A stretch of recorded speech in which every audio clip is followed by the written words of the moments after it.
പുത്രന്റെ നാമത്തിൽ ചോദിക്കുമ്പോ ഉത്തരം തരുമെന്നരുളിയോനേ. പുത്രന്റെ നാമത്തിൽ ചോദിക്കുമ്പോ ഉത്തരം തരുമെന്നരുളിയോനേ.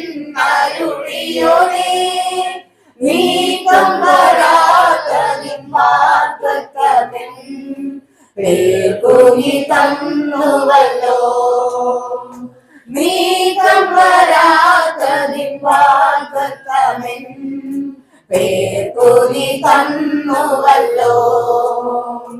കേൾക്കണേ പ്രാർത്ഥന, നൽകണേ യാചന.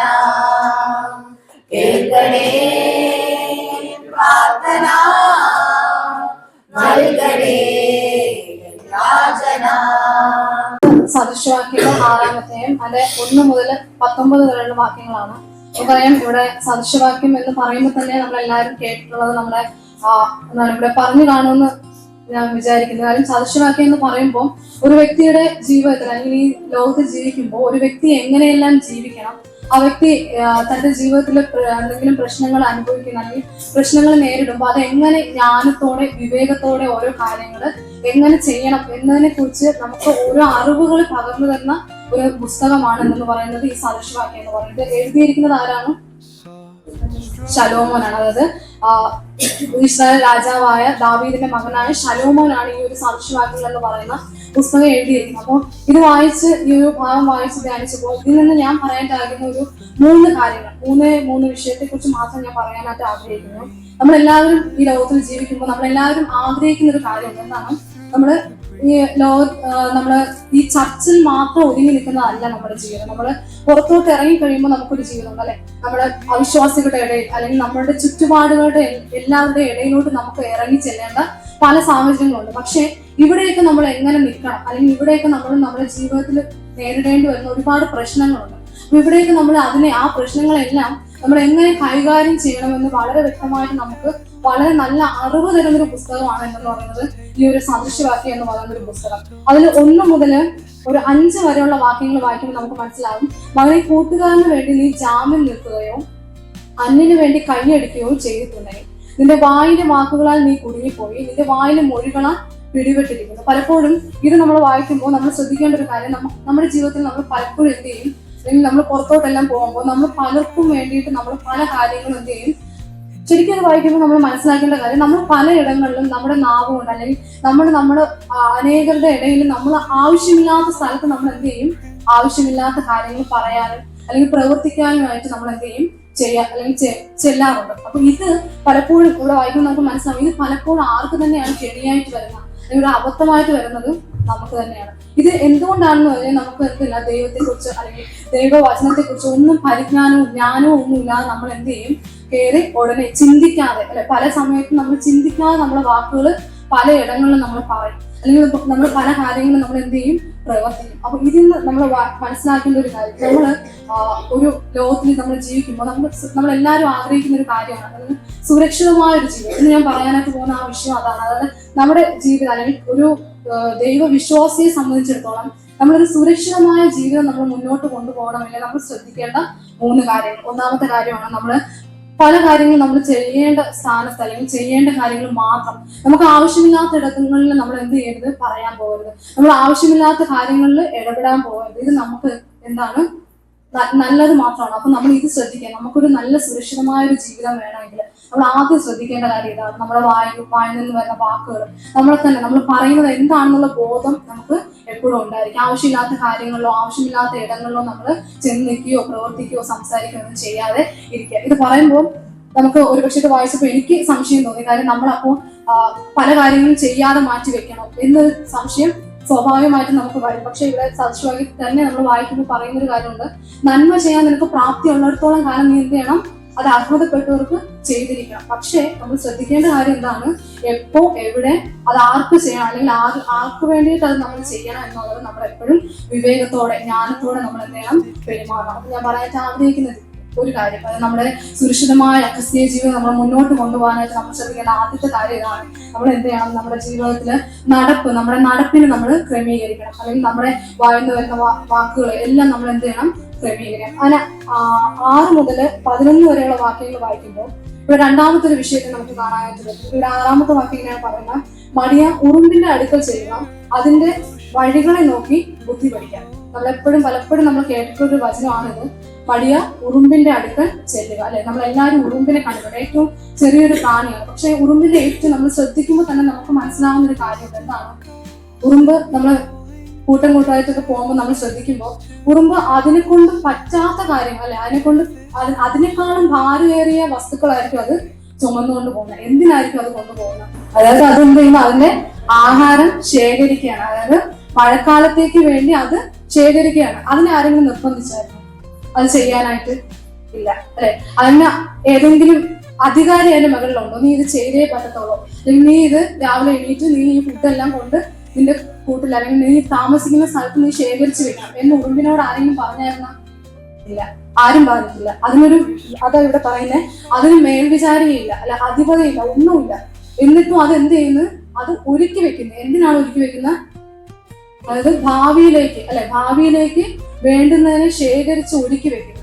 ഇത് നമ്മൾ ആലോചിക്കുന്നത് ഇവിടെ എങ്ങനെയാ? മടിയാണ്, അല്ലെ? നമ്മൾ ഇന്ന് ഏതവസ്ഥയിലാണ്? ഇന്ന് പലപ്പോഴും ഈ ഉറുമ്പിനെ നോക്കി പഠിക്കാനാണ് പറയുന്നത്, അല്ലെ? നമ്മൾക്ക് ഈ ഒരു ബോധ്യം പലപ്പോഴും ഇല്ല. നമ്മൾ എങ്ങനെയായി മാറി? ഇപ്പൊ ഇവിടെ പറയുന്ന പോലെ മടിയന്മാരായി മാറി, അല്ലെ? പലപ്പോഴും നമ്മളിത് മറന്നു പോകും, അല്ലെ? ഈ മടിയെക്കുറിച്ച് നമ്മൾ ചിന്തിക്കുമ്പോൾ ഞാനിത് വായിച്ച സമയത്ത് ഞാനിങ്ങനെ കുറെ കാര്യങ്ങൾ ചിന്തിച്ചു. പക്ഷെ ഈ മടി എന്ന് പറയുന്നത് ഒരിക്കലും ഭൗമികമായ കാര്യങ്ങളിൽ മാത്രം ഒതുങ്ങി നിൽക്കുന്നില്ല. അതായത് ഈ മടി എന്ന് പറയുന്നത് ആദ്യം നമുക്ക് ഭൗമികമായ പല കാര്യങ്ങളും നഷ്ടപ്പെടും, അല്ലെ? നഷ്ടപ്പെട്ട് അത് അവസാനം എവിടെ എത്തും? നമ്മുടെ ആത്മീയ ജീവിതത്തിനെ പോലും ബാധിക്കും.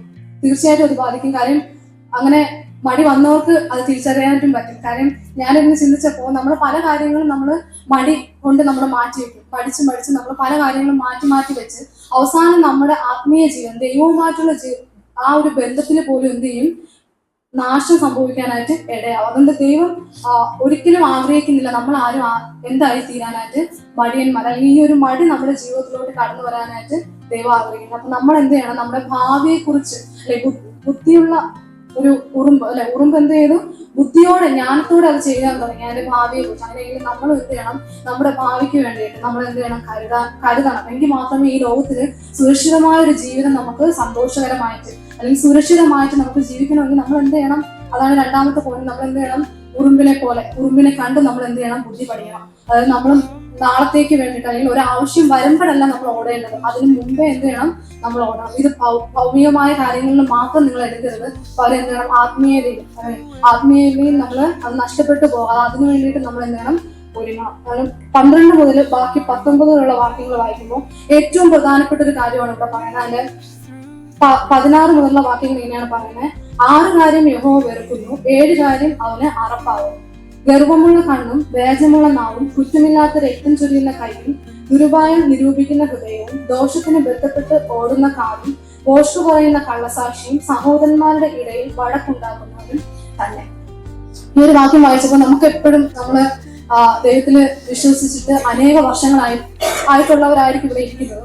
അപ്പോൾ നമുക്ക് എപ്പോഴും ചിന്ത എന്താണ്? നമ്മുടെ ദൈവം സ്നേഹവാനായ ദൈവം, അല്ലെ? എപ്പോഴും നമ്മൾ ചിന്തിക്കുന്നതാണ് നമ്മുടെ യേശുവിനാരാണ്? സ്നേഹവാനാണ്. നമ്മളെ എപ്പോഴും നമ്മളെ സ്നേഹിക്കുന്ന ആ ഒരു ഇത് മാത്രമേ നമുക്ക് ഉള്ളൂ. പക്ഷെ ഇത് വായിക്കുമ്പോൾ നമുക്ക് മനസ്സിലാവുന്ന ഒരു കാര്യം എന്താണ്?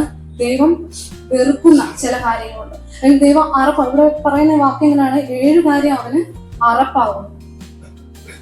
ഇത് വായിച്ചപ്പോൾ ഞാൻ ചിന്തിച്ചൊരു കാര്യം, നമ്മൾ ചില സമയത്ത് പറയാറുണ്ട്, ചില കാര്യങ്ങളെ കണ്ടിട്ട് നമ്മൾ പറയുന്നതാണ് അത് കാണുമ്പോൾ തന്നെ നമുക്ക് അറപ്പാവുന്നു, അല്ലെ? എങ്കില് ഇവിടെ പറയുന്ന ഓരോ കാര്യങ്ങളും, ഈ 7 കാര്യങ്ങൾ ഒന്ന് ചിന്തിക്കണം. ഇവിടെ എങ്ങനെയാണ് പറയണം? ഗർവമുള്ള കണ്ണും വ്യാജമുള്ള നാവും, അതായത് അഹങ്കാരം, അല്ലെ? ഇത് വേറൊരു ഇതിൽ വായിച്ചപ്പോൾ അഹങ്കാരം എന്നാണ് പറയുന്നത്. അപ്പോൾ അഹങ്കാരം, അതുപോലെ തന്നെ വ്യാജമുള്ള നാവും. നമ്മൾ നാവ് കൊണ്ട് നമ്മൾ ഓരോ പ്രാവശ്യവും ഓരോരുത്തരോടും നമ്മൾ കള്ളം പറയും, അല്ലെ? ഒരു ചെറിയ കാര്യമായിരിക്കും, ദൈവസന്നിധി എല്ലാം കള്ളം തന്നെയാണ്. അപ്പോൾ ഇതെല്ലാം ദൈവം എന്ത് ചെയ്യുന്നു? ദൈവത്തിന് അറപ്പാകുന്നു. ഒന്ന് ചിന്തിച്ചു നോക്കി. നമ്മള് ഒരു കാര്യത്തെ കണ്ടിട്ട് നമ്മൾ അറപ്പാണെങ്കിൽ അതിന്റെ അടുത്തോട്ട് നമ്മൾ പോകും ഇല്ല, മാറി നിൽക്കും. എന്താണ്? അത് കൊള്ളത്തില്ല എന്ന് പറഞ്ഞ് നമ്മൾ എന്ത് ചെയ്യും? മാറി നിൽക്കും. അപ്പൊ ഒന്ന് ആലോചിച്ച് നോക്കി, ഇന്ന് നമ്മൾ ഇതിലെ ഈ പറയുന്ന ഈ 7 കാര്യങ്ങളും നമ്മുടെ ജീവിതത്തിൽ നമ്മൾ വെച്ചുകൊണ്ട് ദൈവസന്നിധി വന്ന് നമ്മൾ ആരാധിക്കുന്നു. നമ്മൾ ഈ ആരാധിക്കുമ്പോഴെല്ലാം ദൈവം നോക്കിയിട്ട് ഇതിൽ ഏതെങ്കിലും ഒന്ന് എന്നിൽ നിങ്ങളുണ്ടെങ്കിൽ ദൈവം എന്താണ് ആയിട്ടാണ് കാണുന്നത്? ദൈവം അറപ്പായിട്ട് നമ്മൾ എത്ര ദൈവത്തെ പാടി സ്തുതിച്ചാലും, നമ്മൾ എത്ര ദൈവത്തിന് വേണ്ടി എന്ത് ചെയ്തെന്ന് പറഞ്ഞാലും ദൈവം ഇതുപോലെയാണ് നമ്മളെ കാണുന്നത്. ദൈവം നോക്കിയിട്ട് പറയും, ഇത് നീ എന്റെ അടുത്ത് നിൽക്കുമ്പോൾ എനിക്ക് എന്താണ്? അറപ്പാണ്. അപ്പൊ നമ്മൾ എന്ത് ചെയ്യണം? ഇതിലേതെങ്കിലും കാര്യം, അല്ലെങ്കിൽ അഹങ്കാരം, വേജമുള്ള നാവ്, നമ്മൾ കള്ളം എവിടെയെങ്കിലും പറയുന്നുണ്ടെങ്കിൽ, അതുപോലെ ദുരുപായം നിരൂപിക്കുന്ന ഹൃദയത്തിൽ ആവശ്യമില്ലാത്തത് കൂട്ടിവെക്കുന്നത്, അത് താഴോട്ടെല്ലാം വായിക്കുമ്പോൾ 7 കാര്യങ്ങളെ കുറിച്ച് പറയുന്നുണ്ട്. ഇതെല്ലാം ഇതിൽ ഏതെങ്കിലുമൊക്കെ നമ്മുടെ ഹൃദയത്തിൽ അല്ലെങ്കിൽ നമ്മുടെ ജീവിതത്തിൽ ഉണ്ടായിരിക്കും. നമ്മളെ ആരും പെർഫെക്റ്റ് അല്ല. അപ്പൊ നമുക്ക് എവിടെയെങ്കിലും ഒക്കെ കുറവുകളുണ്ട്. അപ്പൊ ഇതെല്ലാം ഈ ദിവസങ്ങളിൽ നമ്മളെ തന്നെ നമ്മൾ എന്ത് ചെയ്യണം? പരിശോധിക്കണം. ദൈവമേ, എനിക്ക് എവിടെയെങ്കിലും എന്തെങ്കിലും കുറവുകളുണ്ടെങ്കിൽ അതെല്ലാം ഒന്ന് മാറ്റുക, ദൈവം എന്നെ സഹായിക്കണമെന്ന് പറഞ്ഞ് എന്ത് ചെയ്യണം? പ്രാർത്ഥിക്കണം. ഈ 3 കാര്യങ്ങളെ കുറിച്ചാണ് ഞാൻ പറഞ്ഞത്. ഈ 3 കാര്യങ്ങൾ നമ്മുടെ ജീവിതത്തിൽ നമ്മൾ ഓരോ ദിവസവും നമ്മൾ ഈ വചനം കേട്ടിട്ട് പോയാൽ അത് അവിടെ വിട്ടു, അത് അവിടെ തീർന്നു. പക്ഷെ ഇത് നമ്മൾ നമ്മുടെ ജീവിതത്തിലോട്ട് അപ്ലൈ ചെയ്യാൻ തുടങ്ങി എന്ത് ചെയ്യും? നമുക്ക് തിരിച്ചറിയാൻ പറ്റും. അപ്പൊ ഈ ദിവസങ്ങളിൽ നമ്മൾ ഓർമ്മിക്കണം, നമ്മൾ എവിടെയായിരുന്നാലും നമ്മൾ കേട്ടത് പോലെ നമ്മൾ ഓർമ്മിക്കണം. നമുക്കൊരു സുരക്ഷിതമായിട്ട് അല്ലെങ്കിൽ നമുക്കൊരു സന്തോഷകരമായ ഒരു ജീവിതം നമുക്ക് വേണമെന്നുണ്ടെങ്കിൽ നമ്മൾ ചിന്തിച്ച 3 കാര്യങ്ങൾ. ഒന്ന്, ഞാൻ ആദ്യം പറഞ്ഞ എന്താണ്? നമ്മൾ ആവശ്യമില്ലാത്ത ഇടങ്ങളിലൊന്നും എന്ത് ചെയ്യരുത്?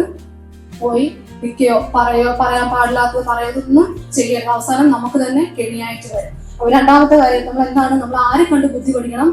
ഉറുമ്പിനെ കണ്ട്. അല്ലെ, നമുക്ക് മുമ്പോട്ടുള്ള ജീവിതത്തിൽ ഒരു പ്രശ്നങ്ങളും ഉണ്ടാവാതിരിക്കാൻ വേണ്ടി നമ്മൾ എന്ത് ചെയ്യണം? ഉറുമ്പിനെ പോലെ ബുദ്ധി പഠിക്കണം. അല്ലെങ്കിൽ ഉറുമ്പ് ചെയ്യുന്ന പോലെ നമ്മുടെ ഭാവിക്ക് വേണ്ടിയിട്ട് നമ്മൾ കരുതുന്നവരായിട്ട് മാറണം. 3ാമത്തെ കാര്യം നമ്മൾ ലാസ്റ്റ് പറഞ്ഞ എന്താണ്?